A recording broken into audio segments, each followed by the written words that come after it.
Welcome, everyone. This is our annual report for the Hamilton County Addiction Response Coalition. And so we're going to hear from all the different sectors of the work. As always, we're going to give you an update on the work and the impact of the work. I do want to, before we get started, recognize that the work is important, and but it takes a village to get this work done. And my colleagues, Commissioner Samara-Dumas and Commissioner Reese, have been supportive of all the work that we are doing here, and I do want to recognize that before we get started. I also want to recognize that Megan Guthrie and Abby Frisch are the head of the Office of Addiction Response. We would not be here, literally, were it not for their work. They do all things, they get us organized, but they just are constantly pushing this work forward. So Megan and Abby, shall we do a round of applause? We all know how much work they do, so I think it's important we recognize that. So it's important to also to say this is our 10th anniversary. So while this is the annual report, this is the 10th anniversary of the Hamilton County Addiction Response Coalition, and it started today, 10 years ago. And that's how long it has taken. And we've got one founding member. Are you the only founding member here? Yeah. Tom Sinan, Chief of Newtown Police, is the only founding member with us. Thank you for your longevity, Chief Sinan. But I think it's important to note that we started in a place where we were seeing significant increases in this community of overdose deaths. And we have done a lot of work to see that trend move downward, but there's still quite a bit of work to do. So with that, Megan, if you don't mind, we're going to show you the trend, the numbers. All right, so we show this chart every year when we have the annual report, and as you can see, we've got this trend line, significant decline in overdose deaths. And let me say also that when we think about how we measure the work that we're doing, the one thing we can always measure is overdose deaths, and it's a very sobering statistic, but it is the one thing that we can measure year after year, and these are the coroner's numbers. And so as you can see, there's a significant decline in overdose deaths over the last few years, but you can also see that we're losing hundreds of people in this community to overdose deaths every year. And so again, there's some hope here, but it is a very sobering chart, and I think you're going to hear about that. So over the last 10 years, another significant statistic I just want to share with you. Over the past 10 years, since this work has started, we have lost 4,452 people in Hamilton County alone to addiction.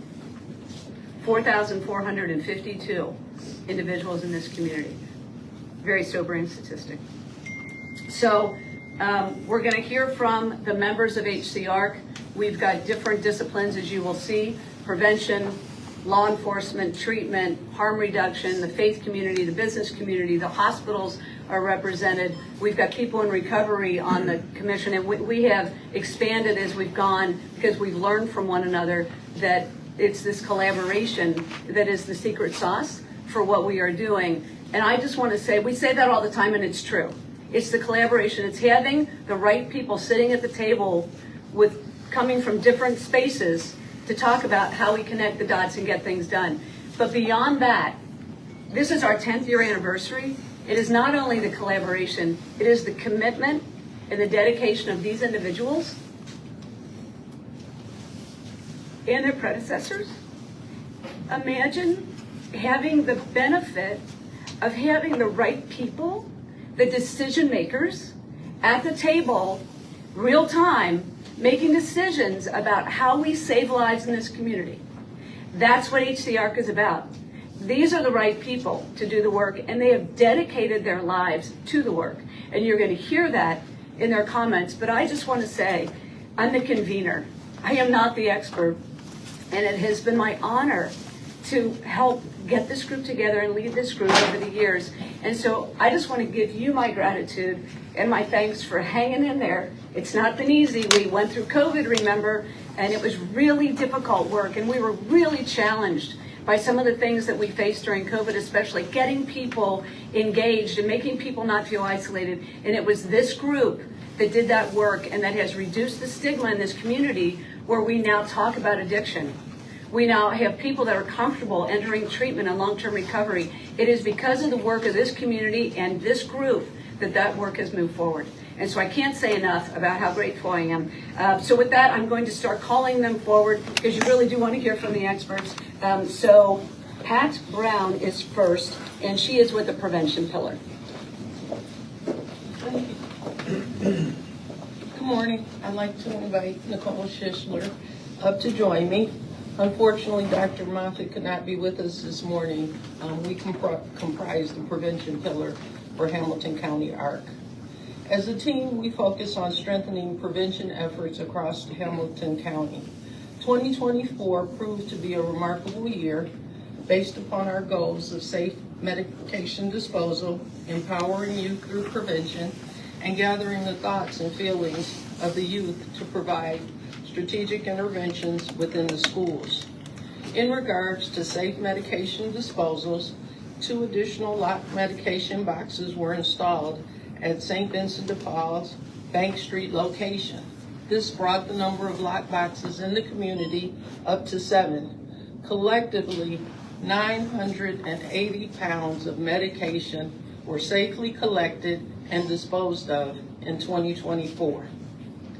Strategies to empower youth include information dissemination, education, and discussion. Throughout the year, 105 high school students were involved in a countywide youth summit, which was co-facilitated with Cincinnati Public Schools. Corinthian Baptist Church provided a program entitled Generation RX, which reached 34 youth from 5 African American engagement work group churches across Cincinnati. One young person stated, "We can heal ourselves through conversation. Let's talk." Out of that came a series of Let's Talk events which addressed issues within the urban community. Lastly, through an in-depth analysis of the 2024 student survey, the strategic efforts of Hamilton County ARC to identify and support high-priority schools and implement targeted intervention strategies was possible. As we settle into 2025, our goals are to 1, reestablish the prevention partner group to impact the entire county. Also, we are aiming to increase our numbers of participants in the student survey to 12,000. And lastly, it will always be our goal to reduce the access to prescription drugs and opioids. And always remember, prevention comes first.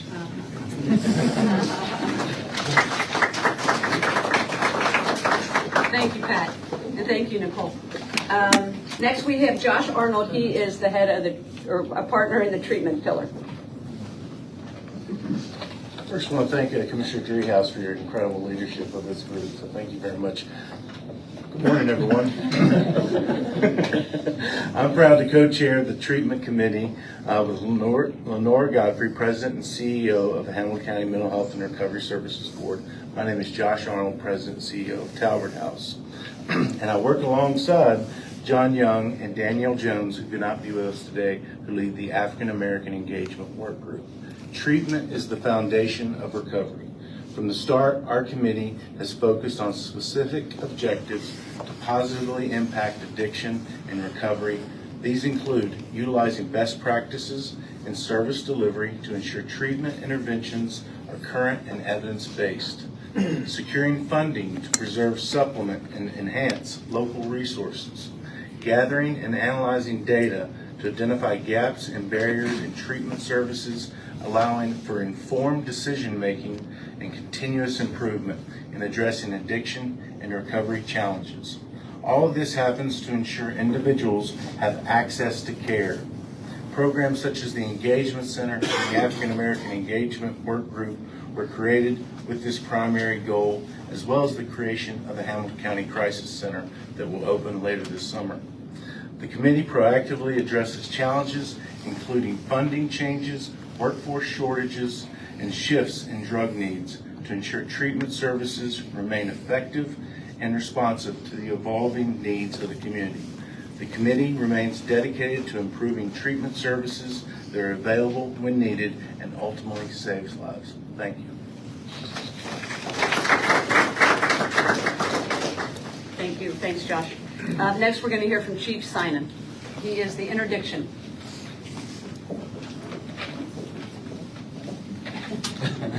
Good morning. I'm Chief Tom Sinan. I'm joined, one of the co-chairs for interdiction. I'm joined with my partners, Chief Carstel Winston from the Cincinnati Fire and Office of Reentry, Trina Jackson. First of all, having been here for 10 years, I am shocked I didn't get kicked out, so I'm very happy that this group kept me. But the interdiction committee, and I want to say this, 10 years ago, it was first responders who were some of the first ones to speak up and say we need to do something different. And we've really changed the role of who a first responder is. And the interdiction committee stretches those boundaries of those traditional roles, finding gaps in the community we can fill with resources.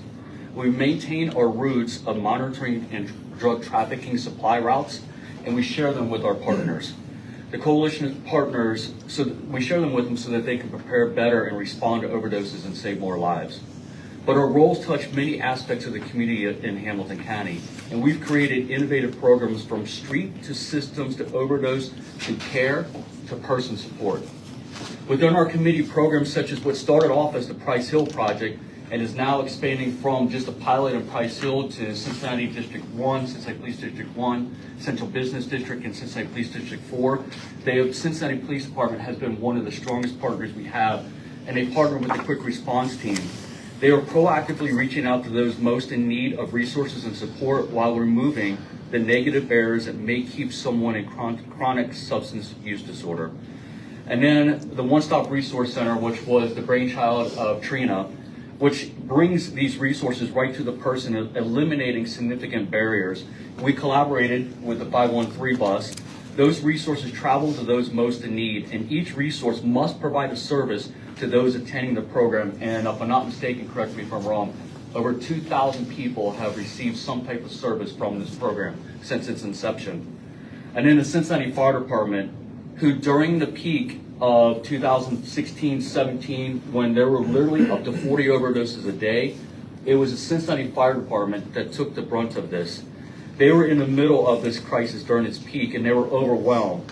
And to watch them for 10 years, to turn those into lessons learned, becoming a catalyst for emergency response to overdose by having the ability to take someone right to treatment, coordinate directly with the Quick Response Team, or providers or resources, so a person who needs them can stay alive, and not just stay alive, but they connect them to active recovery. The Hamilton County Heroin Task Force, Commander Mike Davenport's here, and he is obviously a significant part of this group. While still being the source of criminal investigation into overdose and overdose deaths, they are also expanding their boundaries, reducing stigma by highlighting and educating the public on the human impact of substance use disorder, drug supply, and the stories of those left behind by giving seminars, public panel discussions, providing family support, and opening cold case initiatives.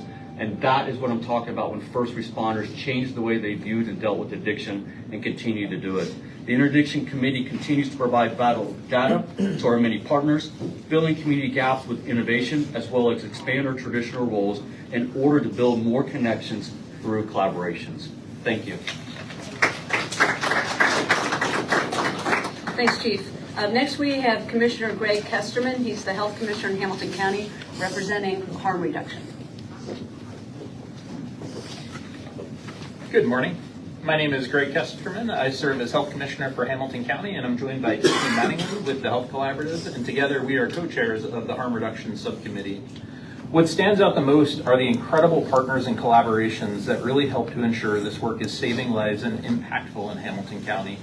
Our team participated in over 26 community events last year, giving away free first aid kits to TerraBags and Narcan. Last year alone, we distributed 24,000 doses of Narcan, the life-saving opioid reversal medicine. We continue to expand our safe services or syringe services. We now operate at 7 different locations. Last year, we had 16,000 client visits alone. We implemented a drug checking program, allowing our clients to have products tested so they know what they are using. This service is now offered at all of our safe services locations. We have also continued to partner with Neighborhood Health to provide clinical services 1 day per week to ensure that our clients have access to wound care as well as other healthcare services. We have continued our work with Stories Over Stigma, an education series which aims to dismantle misconceptions surrounding substance use disorder by fostering empathy as well as understanding among professionals. Through firsthand accounts from individuals in recovery, first responders, healthcare professionals, as well as others gained valuable insights into the social and systemic barriers faced during their recovery journey. We continue to enhance our Test Before You Take program, which is designed to broaden access to fentanyl testing strips targeting individuals at risk, particularly those individuals that use substances recreationally. We have now partnered with over 80 businesses and have distributed 120,000 fentanyl test strips throughout the community. By partnering with local businesses such as entertainment venues, barbershops, and record stores, as well as bars, we are able to install these access kiosks throughout the community and provide this life-saving resource. Our subcommittee and Hamilton County Public Health are committed to continuing this work until no one loses their life to the disease of addiction. So you just heard from the original 4 pillars of HCARC. We have added 2 additional pillars. The first one is the equity and engagement pillar. Cameron Foster is going to speak to the work there. We recognize that we were not connecting with the community in the way we needed to, especially certain parts of the community, particularly the African American community. And so we knew we needed to shift, and so you're going to see the results of that shift here as Cameron talks about the work that they've done.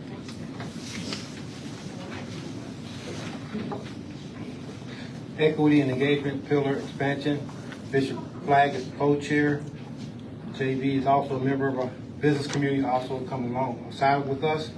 We hosted youth symposiums with the Hamilton County Addiction Response Partners, Transition Building Roads Recovery events, ACS overdose awareness events, and the first ever African American overdose awareness event.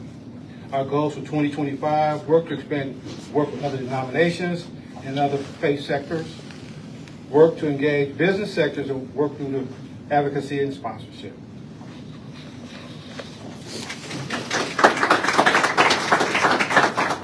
Thank you, Cameron. I do want to elaborate on one thing because JB didn't speak. The business community has been an important sector here as well, and we've launched the Recovery Friendly Workplace Initiative in Hamilton County. Hamilton County is a member of this coalition of businesses or employers that have said yes to providing supports for individuals that are in recovery in their workplaces. And Tyler Menock is the champion of this. Where's Tyler? There he is. A little shout out to Tyler.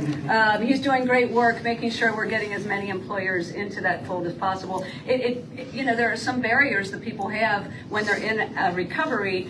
Employment is one of them. And so it's very important that the business community has taken that upon themselves to make sure that we're expanding that effort. The last pillar is the recovery pillar. So Cassidy Lehan is going to talk about that.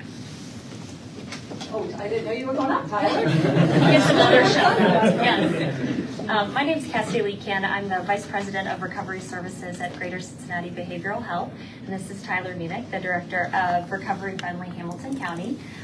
So the recovery pillar is a new pillar that started in 2024. And we took the first year to really identify our goals and really what we were going to focus on. And 2 major areas that we chose and continue to work on is reducing barriers associated with recovery, and also our main goal of always reducing stigma associated with treatment and recovery of substance use disorders. So today I want to highlight 2 programs that are influential to the recovery pillar.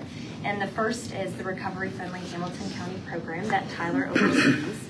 In 2024, Governor Mike DeWine launched the Ohio Recovery Friendly Workplace, which was inspired by the success of our Recovery Friendly Hamilton County. By the end of 2024, Recovery Friendly Hamilton County had reached 67 designees, which represented over 17,000 employees that made a commitment to being a recovery-friendly workplace. Through the annual survey given to employers and employees, what Recovery Friendly Hamilton County found was that 66% observed an increase in employee morale, and 65% noticed a decline in stigma surrounding addiction and recovery. The second program to highlight is On the Front Lines Community Alliance. This is a nonprofit, peer-run recovery community organization led by Hannah Schilling. On the Front Lines has created a team's approach of recovery professionals to support one another and in turn better serve the people that they work with. They were very busy in 2024, and On the Front Lines secured its first funding as a nonprofit. They hosted their first Community Catalyst Conference with plans to continue to host that every year for recovery professionals. They launched multiple workshops to the community, which helped strengthen its role in peer-led vocational support. They host monthly meetings, and throughout last year, they had over 630 individuals attending that represented 151 agencies. And it was through those monthly meetings and that collaboration in community that just around 2,000 connections were made, and that was specifically for individuals that were seeking treatment for mental health and substance use disorder. So 2,000 individuals were led to care immediately. Thank you. So these last two pillars really do highlight the evolution of the work. We started out in emergency mode. Remember where we were 10 years ago. We were in emergency mode. We were trying to keep people alive. We were trying to distribute Narcan everywhere to save lives. As we have progressed with prevention, treatment, law enforcement, public health, we've moved into these other sectors because what we know is that when people get through treatment, go into long-term recovery, they still need support. And it's housing, it's transportation, it's employment. And peers, people that are in recovery and representing that community need to also be at the table. And so that's what you have seen by the evolution of the work. And so I just want to recognize that. We have a panel this afternoon at 1 o'clock at Memorial Hall that is going to talk about the history of HC ARC and the work that's gone on over the 10 years. We're going to have some throwbacks. Join us. Tim Ingram's going to be there. Neil Tillo is going to be there and talk about the evolution of the work. It'll be really important. And then the second half of that program is going to be a viewing of a film that was, I offered a snippet of it at the State of the County. There are families, there are many families in Hamilton County that have lost loved ones to addiction. And we have 3 parents that were willing to talk about that at a fireside chat. And it is, they are in different stages of mourning the loss, but also turning the corner and doing something to honor the life that was lost. And so we're going to have that play this afternoon. It's very powerful. These are very courageous people that have been willing to tell their stories after they've lost their sons and daughters. So you are more than welcome to attend that, and we invite the entire community at Memorial Hall to view that. Before we go any further, I know we want to go to Q&A. Commissioner Reese has come. So Commissioner Reese, would you like to say a few words? I'll say something. Thank you. I want to thank the coalition here, and I want to also thank Commissioner President Driehaus, who has taken this issue up in the mantle. I think it's important to note that this is not the norm around the country. This is unique. Hamilton County is at the forefront, and in some areas in terms of how we've broken down silos, working together, sharing data, being able to have a where are we now, numbers wise, we didn't always have this. And so we have been seen as a model for the rest of the country to try to put something together like this. So I just want to commend everyone who is working on this, looking at these numbers, where do we need to improve? This is a moving target because there's always some new drug on the street. And the reason I like this group, they're nimble, we can change quickly, and we can meet the needs of the citizens of Hamilton County where they are. So just wanted y'all, as y'all taking this is historical. This is not the norm. And we are the model in fighting this crisis. So just wanted to thank them for that, and looking forward to hearing more about what we can do to continue to grow and to get these numbers down. One person dying is too many, and we all understand that. Thank you. All right, with that, we're going to turn it over to Q&A and call on anybody here to answer your questions. Yeah. I don't know if this is a question for the chief or for somebody in the health department. I know the numbers are down. can you specify, what is causing specifically? When we started, it was heroin, and then transitioned to fentanyl, and then there's meth. So what is causing most of these the current overdoses? And what drugs are currently out there that are so deadly? Yeah, and Greg, anytime you want to pop in. So the drug supply constantly changes. I think Commissioner Reese was right, and you were right that we constantly got to be flexible and adapt because that supply is always changing. I'm sitting here 10 years ago, I would sit here and scream in front of the cameras that this was an emergency, we need to do something about it. And I was chatting with Megan yesterday, and I'm looking, and we were calling this an emergency when there was 20 to 25 overdoses a week and 3 to 4 people dying. We could have never expected that in August 19th through the 27th of 2016, carfentanil would hit the streets of Cincinnati. And then we saw an official count of 174 overdoses, unofficial was 200, and 1 week with 3 people dying. And we had never been the same since. So with the drugs constantly change from the organic, and I liken that August 19th through the 27th of the literal shift of organic drugs of cocaine, poppy, heroin, to the synthetics of fentanyl, carfentanil. We transitioned into tranquilizers such as xylazine and medetomidine. We've got the synthetics of methamphetamine, and we work very closely. We just put together a drug supply tracking group, which actually includes, and I'm proud of this, 10 years ago, we would have never thought that health department would play such a significant role in tracking what is in the drug supply. So we're tracking these drugs that continue to evolve, continue to get more dangerous, and what it really is the mixtures. The mixtures play a significant role because those mixtures impact not just the chronic substance use disorder person, but also anyone that's a recreational user, or you see it in the pills, the fake prescription pills. The market is no longer the chronic user. The market is literally anyone that gets their drug supply off the internet, an illegal source, or from a friend and not from a doctor. So it's constantly evolving. The geopolitical climate plays a significant role too.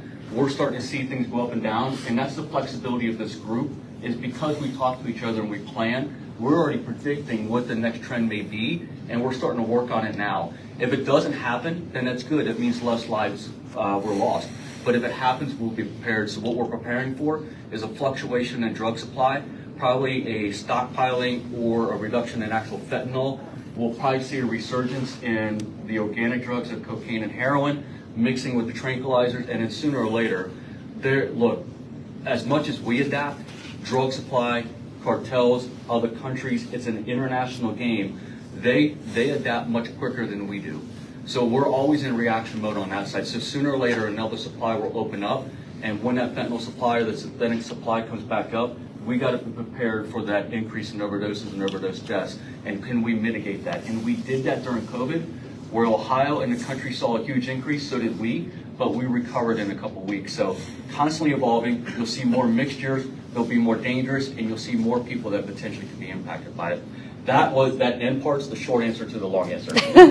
Well, and it's also the infrastructure that's been built, all right? Here Yeah, we are, absolutely. right? And so during COVID, instead of meeting monthly, we met weekly because we had to, right? So it's this infrastructure and the collection of people here that make it possible to do that work and reduce stigma. I don't want to lose the idea that we have reduced stigma here so people are more likely to talk about this in a time when 10 years ago, not so much.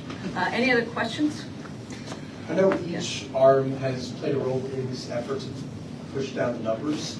Would you say there's any overarching actions you attribute to being part of this solution? Oh, I think every pillar would say yes. We've got strategy. You just heard the strategies. It's hard for me to highlight. I was asked the same thing yesterday. It's hard to highlight one strategy because it's really the collective that has made the difference. But when I think about it, and I almost want to turn around and say, all right, raise your hand. I think the quick response teams, I hope there had nods. I think the quick response teams have really made an impact on this community. When you think about an individual that's overdosed, and a lot of those folks now don't take the transport to the hospital. We have it's Tiffany, we have the hospitals here. But at a time, Tiffany came in when a lot of people were getting the transport to the hospital, and we needed to connect with hospitals to do the warm handoff to treatment. A lot of people no longer take that transport. So how do we connect with them? It's the quick response team. Literally going out on the door-to-door within a certain window of time, saying this person might be interested in going to treatment because they just almost lost their lives. And so we started in Coleraine Township, expanded to Norwood, then went countywide. This is now, there are people in Canada using this model. There are people all over the country using this model. And so, and Mike Davenport's a huge part of this too. So the quick response teams, I think, are a strategy that we have expanded here that I really do believe are saving lives in this community. And I think some of the hotspot work that we've done, where you say, we know we've got a hotspot in Price Hill. We know where there's a lot of drug activity, a lot of overdoses, a lot of people that are overdosing live in Price Hill. Why don't we concentrate there to see if we can have an impact on those lives and save those folks? When we do that kind of strategic targeting, and I want to say the fire department at the city has been very helpful with the data to help us understand and inform ourselves. That kind of strategic approach is important. What we have learned recently is that a lot of people that are overdosing have been in the justice system. All right, if we know that, how do we respond? We build a recovery pod in the justice system, which is what we did. So it's that kind of, and you can hear that it's the collaboration amongst all that allow us to be smart about how we approach this. But I think those two things exemplify the collaboration that's going on and then action steps related to what we understand about addiction. You talked about how, the response teams have been modeled elsewhere. Governor DeWine took the recovery workforce and put it statewide. Can you talk a little bit about how this, and maybe Tyler wants to talk about the workforce specifically, but just the overall coalition has become a model, and what other areas are you hearing from both statewide and nationally? I know the White House came and visited as well. You want to talk some about that? So we are way ahead of other communities, and we always have been. And by the way, I didn't start this organization, Greg Hartman did. So it started before I was even a county commissioner. I want to give kudos to Greg Hartman. But we, because of the collaboration and the dedication of the individuals, these folks have been hanging out for 10 years doing this work. And so in other communities, it ebbs and flows, as do many things, but not here. And so other parts of the state look to us to model behaviors. One Ohio is a good example. We've got the foundation money that's going to every community in the state of Ohio. They are looking to us as to how to set up the application for folks that are going to use those dollars to impact lives in their community. We're way ahead of everybody when it comes to the One Ohio dollars. And part of that is the Office of Addiction Response. I can't say enough about Megan and Abby. And so they have helped us organize and respond. But yeah, it's all things, right? I mean, and I'm happy to let Tyler come up and talk about this recovery free. Governor DeWine came down here and talked all about what a good idea, and we need to model that throughout the state. So Tyler, you want to come up and say a couple words? The One Stop isn't, when I look around, it's the One Stop. It's a great example. The student survey is a great example. Hold on, where are we? The African American Work Group, we knew we had a spike in the Black community a few years ago, and we said to ourselves, what are we doing in the Black community that either we're not connecting or we can better connect? So the African American Work Group had been going, but we ramped it up. We had a quick response team just in Walnut Hills. And so that group has been critically important, talking to faith leaders to make sure that people in the Black community are getting the messaging about addiction and stigma and recovery. So, but with Tyler, come up and say a quick word. Yeah, I'll just say very briefly that Recovery Friendly Hamilton County operates through Hamilton County Public Health, and I'm very proud to work for Hamilton County Public Health. The Recovery Friendly Workplace paradigm is not something that we just started locally. It actually started in New Hampshire in 2018 under Governor Chris Sununu, and it's been replicated over 30 times. And we like to think that we do it very well here, and we're held as kind of a pillar of a good local example. But the initiative that I run, and specifically how we run it at the local level, has been replicated in Summit County, and I've had interest from Lorain County as well as Wood County. So we'd like to see it continue to grow across the state of Ohio on a county-to-county-wide basis, because when we get really localized with programs like this, we're able to make a bigger difference. Any other questions?